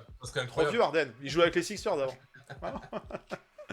C'est ça. Bah voilà, peut-être qu'ils se déplaceront à la César Palace Arena ou je sais plus comment s'appelle la salle des Cavs. La Rocket Arena. Rocket Arena, ouais, alors que ça aurait pu être à Houston, mais bon, passons. Ouais. On fera nos pronostics dans quelques instants, mais on va faire le tour de l'autre côté du Mississippi, et de l'autre côté du Mississippi, ça sent le sweep du côté d'OKC, même si ça va se passer à Los Angeles. Est-ce que les Lakers vont éviter de nous faire une Sixers, à savoir se faire blow-out dans un match 4 qui pourrait mettre fin à leur saison? Est-ce que LeBron, il lui reste encore suffisamment de jus pour au moins sauver l'honneur? Parce que là, on est plus de l'ordre de ça. Hein. Je les vois pas. Trop compliqué. En plus, il y a ces histoires il y a vraiment de la nervosité en plus vis-à-vis de ces histoires d'arbitrage. C'est vrai que comprendre. On peut comprendre quand même. On en a ragé suffisamment sur le flopping d'Embiid pour reconnaître que du côté du Thunder, ça floppe à mort. Donc on peut comprendre. Moi, ce qui m'étonne, c'est que maintenant, en fait, si tu veux, c'est qu'au vu de l'époque à laquelle on vit, avec les images qu'on a, avec la communication qu'il y a autour, et tout ce qu'on peut voir et tout ce qui peut circuler, c'est que, en fait, les mêmes erreurs sont reproduites toujours. Et écoute... Je pense que le Thunder n'a pas forcément besoin de ça pour s'imposer. Quand on voit Shai Gilgeous-Alexander exagérer au max les contacts, les trucs, alors que des fois en plus il n'y a rien. Je veux dire, on avait bien eu une image, nous, contre nous, où le joueur le touche même pas. Le joueur le touche même pas, il y avait faute. Donc bon, écoute, ils vont battre les Lakers, un nouveau 4-0. Bon, ça se passe bien pour eux, les playoffs aussi, quoi. Oui, ça se passe bien. Ils vont peut-être enchaîner par un deuxième sweep. Hein. Ah ouais. Ils ont fait un premier sweep face aux Phoenix Suns. Ça serait moche, on va dire, pour les Lakers qui font une saison honorable. Il y a les blessures aussi. Ouais, ça change la donne. Ça change la donne. Il était dans la discussion MVP sur la fin de cette saison régulière. C'est ce qu'a dit LeBron. Hein. C'est ce qu'a dit LeBron. Il a dit vous nous enlevez un mec qui tourne en plus de 30 points, 8 rebonds, 8 passes ou 10 passes. Il n'était pas le meilleur marqueur d'ailleurs de la régulière, Doncic? Ou c'est SGA, je sais plus. J'ai un doute.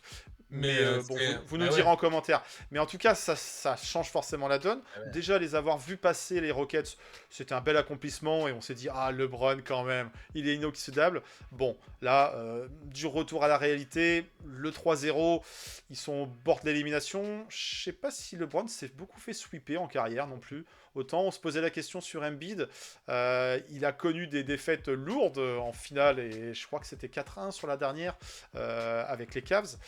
Bon, voilà, pour sauver les meubles, sauver l'honneur, une petite victoire histoire de faire durer aussi.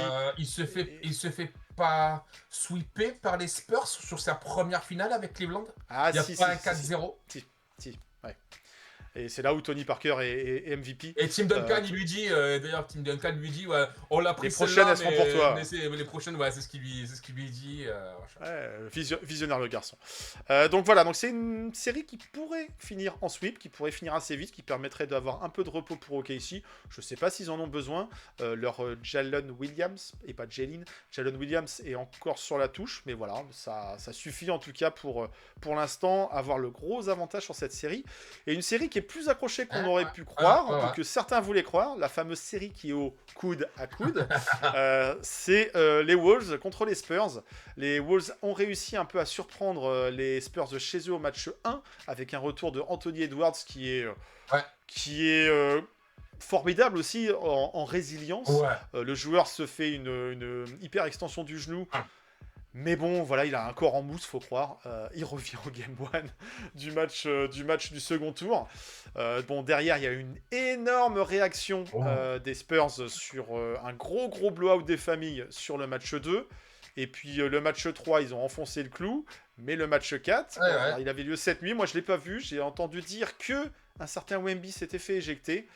Justifié ou pas, les défenseurs de Wemby diront que non. Les arbitres ont dit que oui. Non, le coup de coude appuyé à la gorge de Nasrid. Nasrid, ouais.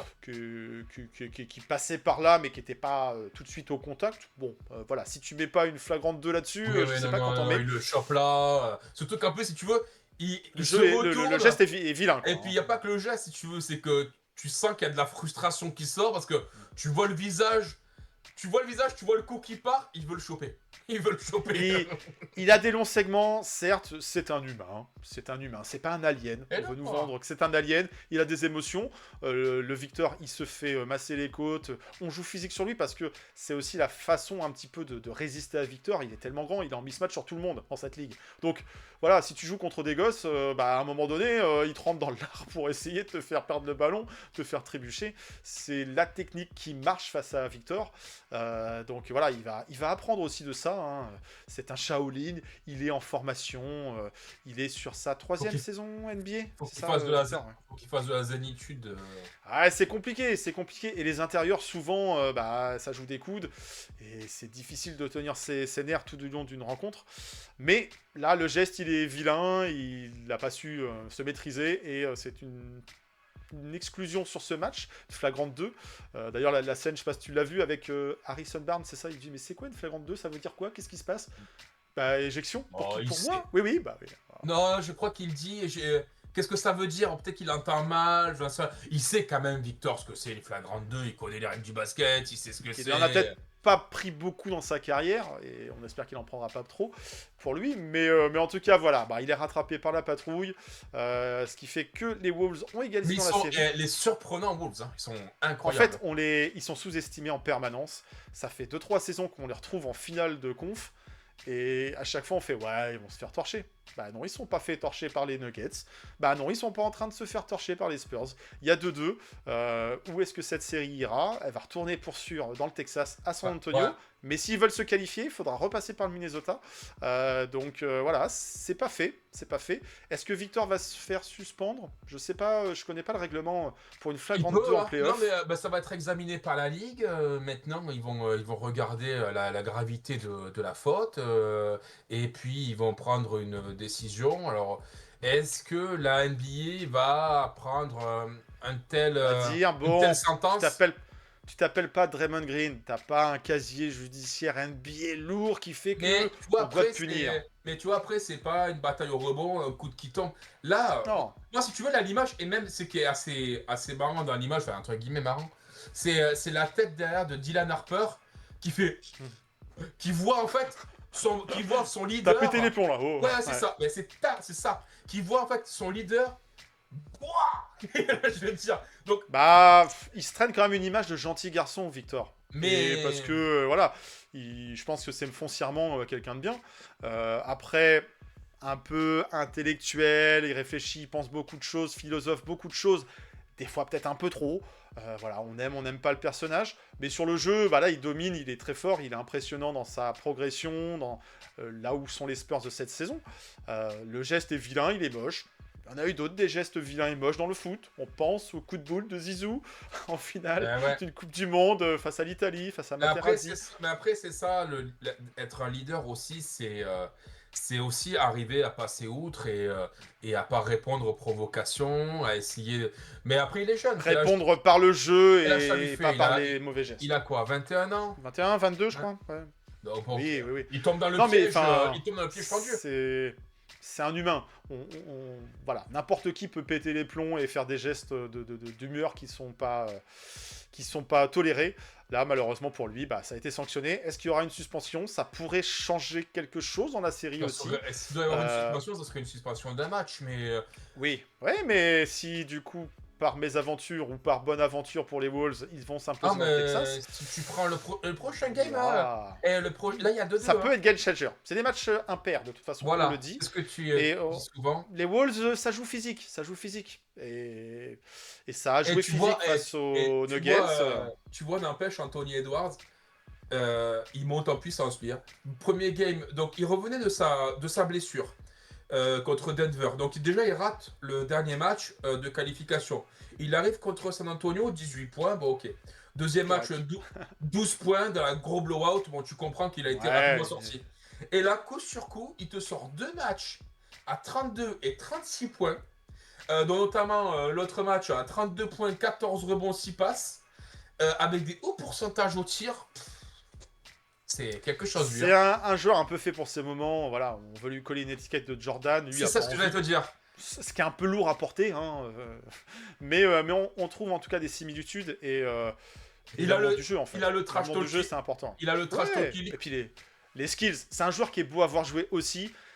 Après, c'est un peu une tête à claque, un gamin par moment et voilà, mais c'est ce qui fait aussi son insouciance, qui fait qu'il va monter très haut, il peut se blesser, voilà. Donc il faudra qu'il arrive à se ménager au fur et à mesure qu'il gagne en maturité. Je trouve que il est quand même Anthony Edwards. Je pense j'ai l'impression qu'il n'est pas assez reconnu presque à sa juste valeur. Ce type-là, tu le fous à Boston, tu le fous à Los Angeles, tu le fous à New York, c'est une superstar mondiale. Mais la NBA a envie, on sent quand même qu'il y a une volonté de le pousser marketingement. Mais c'est un petit marché. Ouais, j'ai l'impression qu'à Minnesota, c'est un peu, un peu caché quoi. Ce type-là, tu le mets dans une grosse écurie. Ah ouais. Ouais, au Knicks ou dans un gros truc, un gros marché.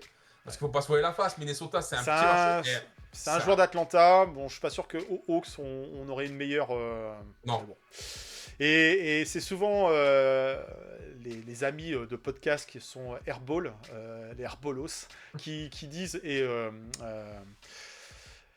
c'est pas Bastien, j'oublie.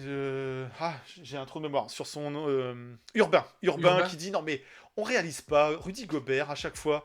Mais là, il est en train de faire aussi une sacrée série face à Victor. Et s'il se requalifie encore en finale de conf, on va dire quoi sur ces Wolves qui sont toujours un petit peu sous-cotés Bah ouais, ces Wolves, attention à eux. Peut-être que c'est eux qu'on va retrouver face à OKC et peut-être que c'est eux qu'on retrouverait en finale NBA face aux Knicks. Qui sait? Imagine, 4 contre Julius. Ça serait une drôle d'histoire. Bon. Dante contre... non, Dante c'est mort, il pourra pas revenir. J'allais dire Dante contre les autres copains. Il sera sûrement dans la... Ah, c'est sûr qu'il serait pour... Dans le public. Il serait pour les Knicks, c'est sûr. Bon, on va se mouiller un peu au jeu des pronos, parce que certains aimeraient voir plutôt les Cavs passer, ça serait peut-être un meilleur match-up, peut-être les Pistons. Bon, commençons par l'Ouest, et après on va revenir sur notre Est qui nous concerne. Est-ce que c'est la saison des Knicks? Est-ce que les Knicks vont passer en finale de NBA? On le fera, ce pronostic, une fois qu'on aura notre adversaire, mais à l'Ouest, qui est-ce que tu vois passer à l'état actuel de ces brackets? On le rappelle, 3-0 pour OKC et 2-2 entre Spurs et Wolves. Je pense que, sans trop me prendre de risques, OKC va se qualifier. Oui. En 4, ça sent le sweep ou allez, il y a un petit 4-1? Il est fini. Allez, moi je vais prendre un petit contre-pied, je vais dire 4-1. Les Lakers sauvent l'honneur. Il y a pas assez de... Pour moi, il y a pas... C'est trop compliqué, c'est trop juste. Il y a pas... En fait, il n'y a pas assez OKC va passer, OKC va passer, mais peut-être aller un dernier chant du cygne avec une victoire et c'est peut-être aussi un dernier match de LeBron aux Lakers. Donc, moi, je pense que LeBron, il y aura peut-être Un dernier truc. Il quitte les Lakers sur un sweep. Ouais, tu crois? Ouais. Est-ce qu'il met un terme à sa carrière? Non. Parce qu'on le sait, le LeBron, quand il termine une série de playoffs où il se fait éliminer, tendance à bien tirer la couverture à lui. Hein, on parle même plus des mecs qui sont qualifiés. On parle Non, d'ailleurs, il va LeBron, c'est attendre. fini ou pas? Justement, il va attendre que les Knicks soient champions.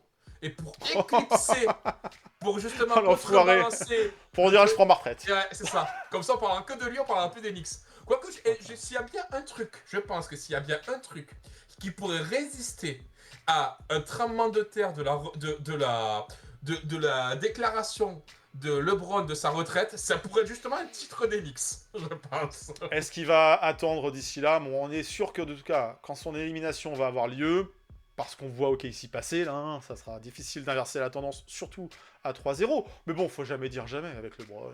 Ouais, mais Mais on n'y croit pas. Forcément, on va entendre parler de alors c'est quoi la suite, et puis il va faire bah je sais pas. Ah bah c'est sûr, ouais. Voilà, ça fait longtemps, puis ma famille, puis Brony. Ah là, ok. Donc attendez-vous à ça là pendant une petite 2-3 jours. C'est bien que les Knicks soient au repos, comme ça nous on aura ce cirque médiatique. Mais bon, on est d'accord qu'on voit OKC passer. Et dans l'autre série, Wolves ou Spurs? Ouais, tu sais que celle-là, ben. Allez, je me mouille tout de suite. Vas-y. Wolves. En 6. Ah ouais? Ouais. Eh ben, Bon, de toute façon, je voyais les Spurs se faire sortir par Denver. Bon, voilà, ça sera pas Denver. Mais voilà, l'inexpérience, entre guillemets. En face aussi, c'est Chris Finch, le nom du coach. Hein. Finch, de Chris de prénom. C'est quand même assez fort, assez costaud, il y a du métier. Ouais. En face, Mitch Johnson, c'est bien. Mais bon, c'est ses premiers playoffs aussi, même si il y a Pop qui vient un petit peu, entre 2-3 permissions EHPAD, faire un petit peu de séance. Bah voilà, peut-être qu'il y aura la suspension de Victor, ça risque de changer. Tu l'as dit, Anthony Edwards, il monte en puissance. s'il y a une suspension de Victor, c'est sûr que le match 5, Ouais, 6, le 5, prochain là. le match Ouais, 5 sera hyper déterminant. Donc, s'il n'y a pas Victor, les Wolves auraient potentiellement l'occasion, on va dire, hein, potentiellement l'occasion, je mets beaucoup de conditionnels. Non mais il y a une opportunité qu'il faut saisir. C'est ça. Victor, il avait fait combien de contres là sur son premier match là? 12. Bon, ça a pas... Ouais, alors il y en a, ils ont dit c'est goaltending. Mais au-delà, il est fait réellement. On sait qu'il dissuade le jeu. Dans le jeu, Cornet, il a beau être ce qu'il est. Voilà, c'est pas le même joueur. Non, mais t'enlèves un mec qui tourne là sur la série, hein, 25 points, 12 rebonds. Même 6 si les contre, Spurs, c'est une belle équipe, qui a du beau monde aussi autour, que ça joue collectif. Ah, t'enlèves ce baobab dans la raquette, cette non, alien, ça change la donne. Et C'est chaud. donc moi je vois, allez, je mouille. Je suis pas un grand fan des Spurs de toute façon, ça c'est pas nouveau. Mais je vois un 4-2, ouais, 4-2 pour les Wolves. Eh ben, Ça nous ferait un revival de la OKC Thunders de la saison dernière. écoute, moi je dis l'inverse. Moi je dis un 4-2 Spurs. D'accord. Avec Victor qui est suspendu ou pas? Non, sans suspension. Non. Je pense qu'il va prendre une belle amende, mais sans suspension. Et là, alerte, il est suspendu, très bien. Mais non. Mais bon, je rappelle, là il est 13h57, hein, donc Oui. j'ai pas l'info. Mais je dis qu'il n'est pas suspendu, la ligue le suspend pas. Il a une belle amende, genre 50 000 $, un truc comme ça. Et Payé par Nike. Mais machin. Ok. Voilà. Et alors, ok, donc on verra. Dites-nous en commentaire ce que vous voyez à l'ouest et à l'est alors. Et celle-là. On préfère qui et qui va passer? Est-ce qu'on préférerait jouer les Pistons? Est-ce qu'on préférerait jouer les Cavs? C'est costaud, hein. C'est costaud. Pour moi, les Pistons, c'est plus costaud. Mais d'un autre côté, des fois, ils ont certains aspects de leur jeu où ils sont rattrapés aussi par leur jeunesse. Ah ouais. Et leur manque d'expérience. Je pense par exemple au Cade Cunningham sur le dernier match. Dans le clutch, il perd 3 ballons hyper On importants. en parle souvent, ouais, des pertes de balles de Cade. Alors c'est un meneur, le jeu passe par lui, il est défendu, faut qu'il crée le jeu. C'est compliqué pour un meneur, surtout en playoff, d'arriver à pas perdre de ballon. Donc voilà, tu vas en perdre, c'est sûr. L'idée c'est que tu en perdes le moins possible. Hein. Nous, notre JB, il en perd par moment. Voilà, des meneurs qui sont propres en playoff, c'est un exercice ultra compliqué, surtout quand c'est l'option numéro 1, quoi. Donc, Ça. Non, il est. Mais après, au-delà de ça, il fait des playoffs incroyables. Hein. Au-delà de ça, il est magnifique. ouais. Bah, ils confirment leur saison régulière. Mais donc, est-ce que c'est eux qu'on a envie de jouer? Le 1 contre le 3? Puisque Moi, le 2, personnellement, je vais te dire, peu importe, envoyez qui vous voulez. Dans le sens où. Les Knicks nous ont rassurés en tout Ils cas sur leur ont- capacité à jouer mieux en playoff. Le front courte. Le bas courte de Cleveland me semble plus accessible pour le nôtre, notamment en attaque. Après, en défense, c'est vrai qu'ils sont très talentueux. Donovan Mitchell, tu peux le freiner, mais tu vas pas l'arrêter. Oui. Là où Ok. par contre, un James Harden a plus tendance à faire un peu caca culotte, même si, voilà, mais bon. Mais par contre, les Mobley, les Allen, les machins, bon. De l'autre côté, ça joue très dur du côté de... On l'a vu, hein, ça joue très dur du côté de physique Détroit. aussi, hein. Mais ça a tendance des fois un peu à manquer de concentration sur l'ensemble du match. Et à lâcher des points, à lâcher des matchs. Et notamment, enfin, cette série contre le Magic, tu vois... bon. Allez, moi je vais dire que, quelque part, je préférerais jouer Cleveland. Mais... Et tu penses qu'on va jouer? Et je pense qu'on va jouer Détroit. D'accord. Et je pense qu'on va donc jouer Détroit qui se qualifierait en quoi? En 5? En 4-2. 4-2. Cleveland fait 2-2. Détroit gagne le match à la maison et finit à Cleveland. Ok, d'accord. Ils perdent là, mais ils gagnent les 2 prochains. Donc toi, tu préférerais jouer Cleveland, mais tu penses qu'on va jouer Détroit. Ok. Qui je préférerais jouer? Il y a un petit peu de C'est ça, pas deux évident, ambiances. Pas C'est pas évident. Après, comme toi aussi, j'ai envie de dire, de toute façon, maintenant, on est arrivé en finale de conf. C'est fait, c'est acté, advance, c'est... Voilà, on est en finale de conf. On sait que c'est là qu'on a buté la saison dernière. On sait que c'est pas les mêmes adversaires, on les connaît, ces adversaires, on les a joués en régulière. Il y aura un avantage du terrain ou pas. Ça aussi, ça va jouer. Est-ce qu'on préfère avoir une série qui commencerait à New York, C'est pas mal. avec la pression que ça a, mais aussi avec la capacité éventuellement de finir sur un match 7 à la maison? Si par mésaventure, fallait aller jusqu'en match 7. Moi, toujours, c'est Knicks in 6 de toute façon, donc voilà. Je pense pas qu'on aura besoin d'aller dans un match 7, quoi qu'il arrive. Commencer à Détroit, ça veut dire aussi mettre la pression sur Détroit chez eux. Sachant que Détroit, Voilà. par contre, va nous attendre avec le coup Sachant de qu'on poing sera entre les dents. reposé, sachant qu'on Ouais, joue mais nettement eux- mieux que ce qu'on a fait. Mais eux auront encore l'élimination de L'avantage l'année dernière. psychologique, ouais, ils ont l'avantage psychologique par rapport à la Je régulière. pense que Ils vont c'est avoir surtout aussi ce l'année sentiment de dernière. revanche. Je pense que c'est surtout le sentiment de revanche et que ce soit le public qui va mettre une pression d'enfer parce que là, ça va être compliqué. Et sur le terrain, la match-up Cunningham, Jalen Brunson, j'aime pas du tout. Après, je pense que vu comment on joue, on peut arriver à trouver des parades, on en trouvera. C'est pas pour autant que quand il avait fallu clôturer la série, JB avait pas mis Ozar Thompson dans sa poche. Cependant, non, c'est Détroit, c'est... Et du coup, dans tout ça, bah, mon cœur balance. J'aimerais bien jouer Détroit pour remettre un petit peu les pendules à l'heure vis-à-vis de la régulière aussi. Parce que voilà, les Knicks, s'ils affrontent Détroit, on leur dira, bah ouais, bilan, vous avez toujours perdu contre Détroit en régulière. Donc ça aussi là-dessus, ils seront focus, concentrés, ils auront le temps de le travailler, ça.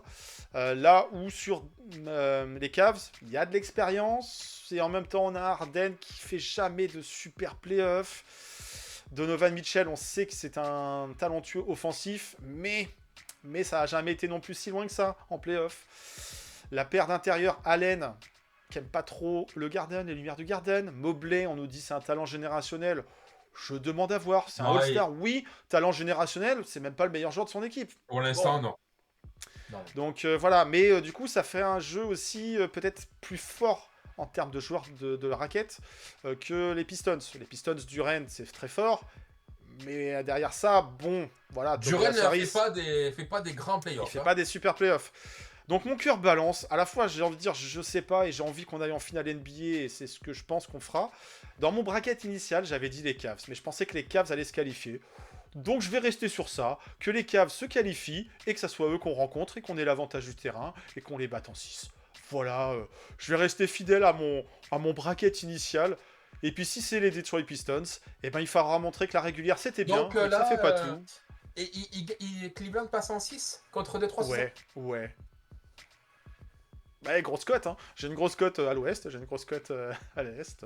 On verra. Donc on verra. là, il y a Mais deux- dans tous les il y cas, a je suis 2-1. confiant par rapport aux Knicks. Donc Détroit ne gagne plus un match alors. Ok. Eh ouais, ça peut arriver. Hein. Ah, non, mais Ça, c'est arrivé à Atlanta. c'est pas Atlanta.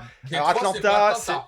Détroit, c'est pas Atlanta. Ça se joue pas non plus dans le même avantage du terrain, tout ça. Mais voilà, en tout cas, ce match 4, il va être Moi, très je trouve important. moi, je Il faudra trouve que, égaliser pour.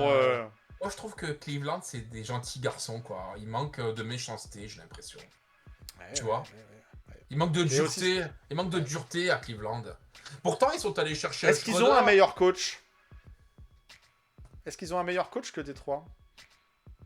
Je pose la question. Je suis taquin en fait, mais c'est exprès en fait, parce que Bickerstaff Mais aussi. ça serait la revanche. Il y a, Ça lui, serait là, la je pense qu'il y a un revanche peu. de Bickerstaff. C'est Et là, ça. Bickerstaff qui se referait sortir, putain, là, ça serait dur. Et inversement, Bickerstaff qui se ferait sortir par. C'est ça. On va dire ah, on a bien fait de s'en séparer. Ah, non, mais ça, Bon. ça serait dur. On verra tout ça. Limite, voilà, c'est un pronostic qui est Mais plus que ça, de l'ordre de vous savez qu'est-ce qu'on quoi préfère. Moi, je pense que cette série, tout doit se décider sur un match clé. Tout doit Sur se un match décider de sur un 7. match à la muerte. Voilà, tout le monde à dos et tout ça. Voilà, donc je pense Faites-nous durer cette série, comme Voilà. ça nous, on se repose, on soigne les bobos. OG, il revient en forme. Et puis comme il n'aura pas joué, il sera frais de chez frais. Il va vouloir Ah ouais. montrer qu'il est, Il va qu'il être est bon. lancé comme un frelon là, ça va être, il va tout défoncer. En tout cas, les Knicks ont les faveurs de certains bookmakers. Oui, ça commence à retrouver un rôle de favori dans cette conférence. Forcément, les playoffs avec un sweep, là, ça aide. Est-ce que ça nous permettra d'aller là où on veut, à savoir en finale NBA? Bah ça, on aura l'occasion d'en parler. Il y a eu la loterie qui est passée aussi pour récompenser les bonnets d'âne. Il y a eu des gagnants et des Alors, perdants. bon, Ah. ça chouiné, ouais, on tank, mais du coup, c'est pas nous qui avons gagné. On Bah, en fait, dérange. il y On avait dérange. 5-6 équipes à tanker, donc forcément, il y en a bien qu'à avoir un numéro 1 dans Moi, l'histoire. je me pose toujours la question de tous ceux qui sont là. Donc les Wizards, bravo à eux, bravo à eux. On dérange, on n'a pas gagné, machin. C'est que quand ces gens-là jouent au loto, ils disent non mais moi je dérange la française des jeux. C'est sûr. Ils veulent pas que je gagne, je dérange la française des jeux, j'ai jamais gagné, Voilà. je comprends pas. Pourquoi est-ce Ils que... aiment pas les nouveaux riches. Je comprends pas. Et J'ai même vu des messages d'insultes à destination d'Adam Silver. Mais Bah oui, oui, tu m'étonnes. Adam Silver, pourquoi il n'a pas récompensé les Kings? Pourquoi il n'a pas récompensé les Nets? Pourquoi il a récompensé les Wizards? Je pense qu'Adam Silver, il s'en fout. Non mais c'est et puis c'est toujours pour les gros marchés. Bon, je suis pas sûr que les Washington Wizards soient vraiment un gros marché. Washington, c'est une grosse agglomération, mais Ouais, quand mais même. bon. Quoi. Utah Jazz en 2, Memphis en 3. Bon, on peut pas dire que Et Utah, ça fait un paquet d'années qu'ils tankent, certes, mais ils l'ont jamais eu non plus. Quoi. Donc, Non. j'ai envie de dire, ils sont deux. donc C'est une promo de draft qui s'annonce t'as assez les- deep, assez importante. Alors, comme il disait, je crois que ça remonte alors à le Washington qui finit avec le plus mauvais bilan et qui finit premier. Enfin, qui finit premier avec Il donne 3 fois hein, le first pick. Hein. Mais non, mais là, c'est pas arrivé depuis un sacré bout de temps, visiblement, que le dernier de régulière et le first pick. Il y avait Ouais. toujours un petit bidule. La saison prochaine, il y aura la réforme du tanking avec des pourcentages un peu plus équilibrés. Dans les gagnants de cette draft, il y en a quand même quelques-uns. Les Clippers qui Clippers qui récupèrent. s'en sortent avec un 5. Merci Qui du trade de Zubac. Ouais, du coup. Dommage pour les Pacers qui ont fait une saison de tanking formidable, mais qui leur amène rien. Et pourtant, enfin, je veux dire, ils avaient quand même l'équipe pour pouvoir faire quelque chose, tu vois. Enfin. Ouais, mais au rayon de la réforme de la NBA vis-à-vis de la loterie, puis on terminera gentiment là-dessus, je pense que le cas des Pacers, c'est le cas type. L'équipe est en finale NBA la saison d'avant. Oui, ils perdent leur meneur titulaire All-Star. Est-ce que c'est lui le franchise player? Sûrement. Mais est-ce que c'est un MVP en puissance? Est-ce qu'ils n'avaient pas capacité à faire un peu mieux, à pas s'aborder certains matchs? Ben, le karma les a rattrapés et finalement ils perdent leur pick de draft. Ouais, part, mais après, ça quelle part idée, au quelle idée dans une année de tanking de mettre ton pick de la draft qui arrive dans un trade. Ouais, pour En Rizika sachant- Zubac, en c'est sa- un bon joueur, ouais, mais est-ce En que ça le sachant valait que- quoi? en sachant que c'est une loterie. Donc bon, après t'as les gros perdants, sont les Brooklyn Nets. Les Brooklyn Nets, ils avaient donc 14% de chance d'avoir le first pick et ils avaient plus de 52% de chance de faire top 4. Ouais, c'est ça. Et ils finissent 6ème. Gros perdant. Ok. Gros perdant. Et Sacramento qui finit encore 7ème. Bon. Et par contre, les gagnants, ben, t'as les Chicago Bulls, hein, mine de rien, qui sont 4ème. Donc pour eux, t'as les Grizzlies aussi. Ils avaient fait qui un montent. bon début de saison régulière, mais voilà, le projet a été vite sabordé avec des trades un peu à tout va. Bon, bah un 4e choix de draft, faudra bien choisir aussi, parce que là, Les Grizzlies. les hauts pics de draft n'ont pas toujours été très très bons chez Chicago, quoi. Finalement, Atlanta, et ben sur le pic des Pels, et ben 8. Finalement 8. Donc c'est pas Les Pels, c'est pas si... Ils s'en sortent pas trop mal de le perdre à 8, quoi. bon. Après il était gratuit ce pic, hein. Il leur avait donné comme ça. Tenez. Oui, Nous on n'en fera rien. On n'en fera rien. Tenez, t'aurais eu un pic 1, 2, 3, Ah ouais, là, non, t'avais mais- des boules, quoi. Et Oklahoma Bon, là, City. le 8, ça permet de relativiser le Et trade des Pels. OKC qui finit 12. Bon, voilà, comme d'hab. Mais donc, pour faire le truc, donc 1 Washington, 2 Utah, 3 Memphis, 4 Chicago, 5 LA Clippers, 6 Brooklyn Nets, 7 Sacramento Kings, 8 Atlanta Hawks, 9 Dallas Mavericks, 10 Milwaukee Bucks, 11. Est-ce que c'est le pick 10 qui va convaincre Giannis de rester? 11 Golden State Warriors, 12 Oklahoma City Thunder, 13 Miami Heat et 14, et fin de loterie, les Charlotte Hornets. Charlotte Hornets. Les Hornets qui se renforceront là où ils ont fait une belle fin de saison, à voir ce que ça donne avec un nouvel ajout dans Et l'effectif. Un pick 13 pour le Heat, j'ai l'impression que c'est ça, non? Sur les dernières années, c'est toujours un peu ça, quoi. Ouais, c'est mid, quoi. C'est juste en sortie de loterie, quoi. Ouais. Eh ben écoute, va reconstruire avec tout ça. On verra en tout cas si c'est synonyme de trade en tout genre. Est-ce que les Washington Non, Wizards on vont trade leur piquera. first pick Les Knicks piqueront en 25e, 24 ou 25, et 34? auront le first pick du second tour, le 31, et le 55e choix. Voilà, 3. On verra ce qu'on fera avec tout ça. D'ici sachant là, que Léon Léon aura Rose- le temps. Léon Rose adore la draft, adore faire des coups de bunto. Tiens, regarde, il est où mon pic? Mon pic, il est là, il est plus là, il est là. Tu le vois, tu la vois plus. Il est là, il est plus là. Bon, voilà, c'était la loterie, des choses qui nous intéressaient. Il fut un temps, et puis maintenant, hein, on va dire. On laisse ça. Je ne sais pas quel candidat on ira drafter. Est-ce que ça sera un ancien de St. John's? Il y a un certain Zubi à Zoubi. l'intérieur. Pourquoi pas, Zubi Zuba. En On tout verra cas, tout ça. Les Knicks font branchez-vous parce que ils font passer beaucoup en ce moment de Le workout. training. Ah ouais, il y a je sais pas combien il y en a eu de prévus. Les noms vont circuler, hein, il va y en avoir. Mais en tout cas, même si les Knicks sont toujours pris dans les playoffs, le côté scouting marche à bah. plein de tubes parce que là, ça essaye du joueur, ça fait passer des tests, donc voilà, ça bosse. Et en fonction du résultat de ces Knicks en playoff, voilà, il y aura peut-être aussi des gros mouvements. En tout cas, là, on est sûr, les Knicks sont en finale de conférence. L'objectif, c'est d'aller en finale NBA. Et après, advienne que pourra. Donc ça, on verra en tout cas de quel avenir est fait ces playoffs pour les Knicks. L'objectif minimum est atteint. Il faut faire bonne figure maintenant. Est-ce qu'il y aura encore du sweep? Eh ben on verra. Est-ce qu'il y en aura pour les Knicks ou pour d'autres franchises? On verra aussi. Nous, on va vous donner rendez-vous lundi prochain, même endroit, même heure. J'espère qu'on aura notre adversaire. Normalement, oui. Est-ce que la finale de conférence l'aura, sera ouais. entamée? Tout va dépendre des Cavs et des Pistons. Mais en tout cas, on sera au rendez-vous en espérant avoir le même moral, la même vibes, la même émotion. Moi, je vais quand même ranger mes ustensiles de ménage. Et puis, je vais vous souhaiter une bonne semaine. Seb, bonne semaine à toi. Ciao. Et puis, doucement sur l'aspirateur à 3h du mat. Là. Il y a des gens qui essayent de dormir. Je passerai le balai la prochaine fois. Hein, doucement, quoi. Le Swiffer, un truc doux, quoi. Ah oui.